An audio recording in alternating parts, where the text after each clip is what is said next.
I'm Greg Tepper. That's Greg Powers, and this is This Week in Cruden.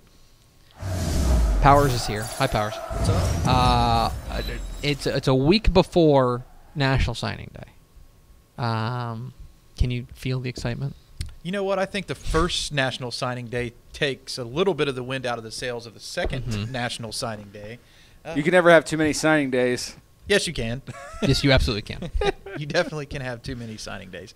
But yeah, what I think is most exciting about National Signing Day is a lot of people forget that for some of these kids that go through the process, it's a celebration. It's an opportunity for a lot of guys who wouldn't otherwise have the opportunity to maybe go to college to get to go to college and go to really good schools more often than not as well. So a lot of people hem and haw about their favorite program getting this guy or that guy, but really it comes down to National Signing Day is a celebration for a lot of the high schools and the high school prospects who are involved with it. Absolutely. There's a reason that these coaches like being there and like having these National Signing Day celebrations because for them, for a lot of those high school coaches, this is like a mission accomplished for them. It's like we got this kid to go to into college, and they helped get him there. Right, and what you tend to forget about as these guys become big-time prospects throughout the process is it starts your freshman year. Freshman year grades are equally as important as senior year grades, and coaches play a huge role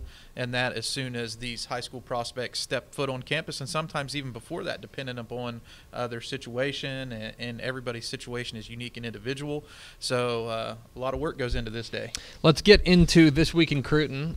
You can see the recruiting dump at TexasFootball.com, all of Greg Powers' insights and analysis. We'll start with the prospect on the rise, a guy who picked up an offer from Texas State, A-Leaf Taylor cornerback Cambrell Winters. Did I get that right? I think so. Yeah, good enough. A-Leaf Taylor, no stranger to putting out prospects, and especially it seems like at the secondary. And here's another one in Cambrell Winters, who is starting to make a splash. He committed to Texas State on Saturday. He actually picked up 2 offers from Texas State, one from the old staff and one from the new staff. It only took him one day to consider the new offer from Texas State, picking the Bobcats over Houston and Northwestern State. Houston also offered in January, and watching this kid's film, man, you see that he's really aggressive. He's a guy who has pretty decent size at the cornerback position, and I think this is a good late addition for Texas State, who also added a commitment this week from Jordan Revels at North Shore, who scored a touchdown in the state championship game. I think it was I was trying to remember if it was a touchdown or a 2-point conversion, but it was a touchdown, big man touchdown. So Texas State's starting to pull everything together for their signing day next Wednesday. They didn't sign a whole lot of prospects in the early signing period, so what they've done now is pretty important. They have 4 guys who are on the list that they expect to sign at this point in the process to add to the 10 guys who they signed and the in December. The thing that stands out to me when you watch this guy's film is that he's physical. I mean, this is a guy who wants to play. He like, I think people think of corners as maybe sometimes kind of soft and just, we're going to run with him and then knock the ball away. This is a guy who wants to hit you. He wants to play physical. He wants to kind of welcome contact, and that's the thing that's really standing out to me on this film. Yeah, and A-Leaf Taylor is a school that produces a lot of good next level prospects, guys who excel in college. I would think that this is a late in the year steal to me. I mean, I really liked his tape, his senior tape especially. He led his district in interceptions and had 14 PBUs this year, so you can kind of see that coming through on the tape. Plus, he's right at 6 foot. I mean, it's hard to find guys that are 5'11", 6 foot. Yeah, exactly. He also had a 102-yard interception return for a touchdown in the Blue-Gray All-American game. So the first Blue-Gray All-American. Yes, the first one. Certainly a guy to keep an eye on. There's Cambrell Winters from A-Leaf Taylor, the 2019 kid who signed with Texas State this weekend. Let's go to the commit of the week. Go down to Pflugerville-Hendrickson, a guy we've known this name for a while. It is Miles Brooks, the safety out of Pflugerville-Hendrickson. Another program, no stranger to putting out guys. But Colby Carthel doing a little work at Stephen F. Austin. How about Stephen F.? The Jacks land Miles Brooks from Pflugerville-Hendrickson. And a guy who missed a lot of his senior year with an injury, so we're going to be watching his junior tape here. And this is the tape that got him on the radar with a lot of big-time programs. Actually made his original commitment to Arkansas, and I believe that first decision came down between Arkansas and Baylor and SMU, and he picked the Hogs. Fell off of that commitment list and had to reconsider some things, and Stephen F. is the school that he thought just stayed loyal to him, stayed by him, and that's why he made that selection. And really, what a run it's been for the Jacks. They've added another former Arkansas commit last week in Carl Williams. They picked up two new commitments in addition to Brooks this week, and Jaquarian Turner and Brevin Andrew Randall from Marshall. Jaquarian Turner, of course, the South Garland running back. So who is super prolific for the Colonels. Right. He's really, really good for them. So they've been adding dudes. I mean, yeah. Listen, Colby Carthel, I guess you can flash that national championship ring and say, listen, come win one with us at Stephen F. Austin. But they have certainly made an impact. And Miles Brooks, again, a guy that was on our recruiting radar, basically starting as a sophomore. Right. And then he kind of solidified himself as a top prospect as a junior. You mentioned it, missed a lot of time with injury as a senior. But this is a guy who, but yeah, Miles Brooks is making moves. And this seems like a really big get for SFA. Well, you see him 6'2", 190 pounds, playing corner. So he's that new age style player who can play multiple positions in a defensive backfield, maybe even grow into a box player with speed and the ability to cover. SFA might be a little bit of a sleeping giant if they can continue to recruit at this level. There's a lot of people who are passionate about that program. Absolutely. It's Greg Powers of Next Level Athlete. Follow him on Twitter at GPowers79. Follow Next Level Athlete on Twitter at Next Level D1. Okay, let's get into the underclassmen of the week. We were talking about seniors, kids who are going to ink or maybe have already inked, but we'll sign on National Signing Day next Wednesday. But let's go to a guy who's a year away, and that would be Amarillo Tascosa, defender, kind of that edge rusher type in LB Moore. This guy, 3 new Power 5 offers in a week. That's quite a week. Up to 4 already. Got Kansas today right before we went on the air. Jeez. So he's got 4 Power 5 offers in the last 7-8 days. And how about Amarillo Tascosa, man? They've really started to turn into a Division I recruit-producing powerhouse out in West Texas. You had Jacoby Lott a couple years ago, Brandon White, and King Doru this year, and they're going to be following that up with LB Moore. And it's might be fair to say that LB might be the best recruit of that bunch. I think that he's probably has 4-star potential. One of the best edge rushers I've seen on tape in the 2020 class, a true edge rusher.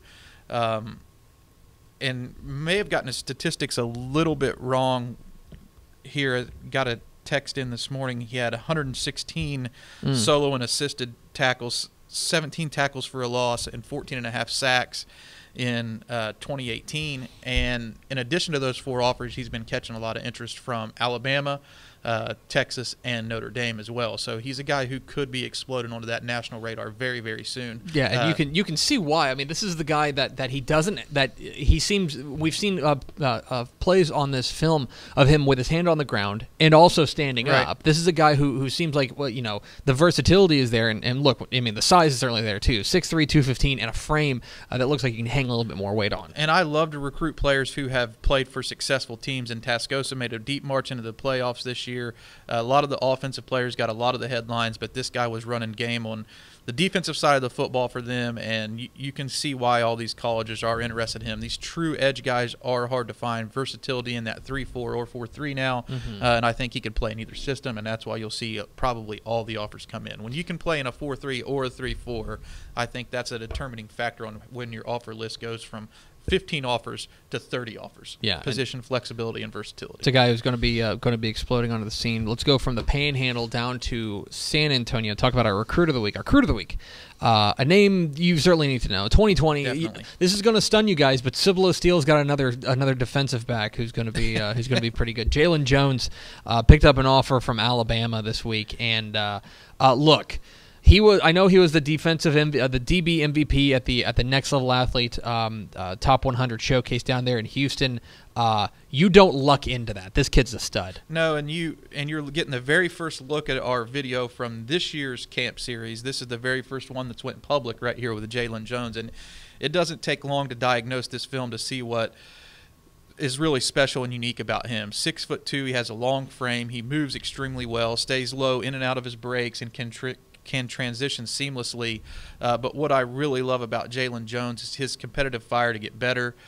Very attentive to all the coaches who are teaching him something. And even when our scouts went out to his high school practice, he wanted to ask them how he could become a better football player, become a better recruit. That's when you're taking into account he's already got 5 or 6 offers. I'm actually surprised his offer list isn't bigger. I mean, I think he has a chance. I think he's a top 10 recruit in the state. Has a chance to be one of the top-rated defensive backs in this region of the country. Could play safety or corner. I think he grows into a safety ultimately. But a really good prospect. But this is you mentioned the offer list is growing. Right. Alabama, Arkansas, Baylor, Florida, Georgia, Ohio State, Oklahoma State, Texas, and Texas A&M. You just feel like this is a train that now is starting to head downhill, and you're gonna start to see these offers pick up. Alabama offers, and it usually opens up a tidal wave of other offers. So I wouldn't be surprised to see a school like Clemson follow suit. Oklahoma's not on that offer list yet. Yeah. It's kind of surprising. I'm sure the Sooners will jump in soon enough. But he's already got Georgia and Baylor and Texas A&M, and it'll be at the Texas A&M Super Bowl party, which was a good invention, I think, by the Aggies to have a group of highly touted recruits come in to watch the Super Bowl. Yeah, that's really smart. But you see how long he is. I mean, his arms basically touch the ground when you're talking about. And so this is a kid who certainly you should keep an eye on. Jalen Jones, the defensive back out of Cibolo Steel. So next week is National Signing Day. What's your National Signing Day like? Well, I mean, it's going to be busy. We're going to have content on the site, kind of covering and rehashing some of the recruits who signed in the early signing period. The major recruits are going to be signing for some of the in-state schools in the new signing period to kind of rehash and bring together all the classes. Of course, all of the colleges will be having their big signing day press conferences where the coaches will go a little bit more in depth now that the classes are actually cemented and solidified. And one big-time recruit that we'll be having our eye on is Javon Shepard from North Forest, who's still yet to make his final decision between Texas and Texas A&M. He's going to do that on National Signing Day, a big 6'6", 330-pound offensive tackle who will be a major recruit for whoever lands him. I think that's probably the biggest storyline for in-state schools as we approach National Signing Day. He is Greg Powers. Before we go, yes, I have a question. Okay. Rob Hadaway has a great question, and I want to ask the expert before he leaves the room. I'll leave. I'm sure he saw, Rob Hadaway pointed out, Ewers, the freshman quarterback at Southlake, got an offer from Michigan. To join an offer from Ohio State. Right. And he has one question, which is, how does this happen when you haven't played a varsity game? And my second question is, what do you think of that as our recruiting expert? It's actually funny that you bring that point up because I was thinking about this very topic earlier this week when I saw that Michigan offer come through because, Will Bowers, who was the Southlake quarterback this year, was the district offensive MVP, picked up a walk-on offer from SMU, a preferred walk-on spot, and he's seriously considering that as one of his school options. But when you pulled the statistics up, you didn't see Quinn come into the game, whenever he went down. So he doesn't really have any varsity tape experience. But what he does have is the chance to go out and work in camps and get his name on the radar. And he's a big kid with a big frame that can throw the football 75 yards. Right. It's already documented, and people can see it. And one thing that I will warn people about when you come to recruiting, these offers are verbal offers until the colleges can make them official on August 1st of the prospect's senior year. So the offers aren't official until then. So a lot of verbal offers can come in and are viewed different ways by different coaching staffs, whether they're to crack the door open, to build a relationship with certain prospects, or they're committable. Could he commit to Ohio State and Michigan? Hopefully, yes. That's what you'd like to think. But this is a prospect who everybody's going to know about. He's a big-time guy with a big arm, and he's the next big thing at Southlake Carroll, which is one of the top schools in Texas high school football. No varsity tape to go off yet, so we'll TBD on how high he'll rate or what other schools will come in the game for him. But some of these out-of-state programs probably would like to get their foot in the door before he blows up. All right. Now I'll do it. Yeah. It's Greg Powers from Next Level Athlete. Follow him on Twitter at GPowers79. Follow Next Level Athlete on Twitter at Next Level D1. Powers, we will see you next week. All right, we'll do it. Thanks for the questions, guys. That was awesome.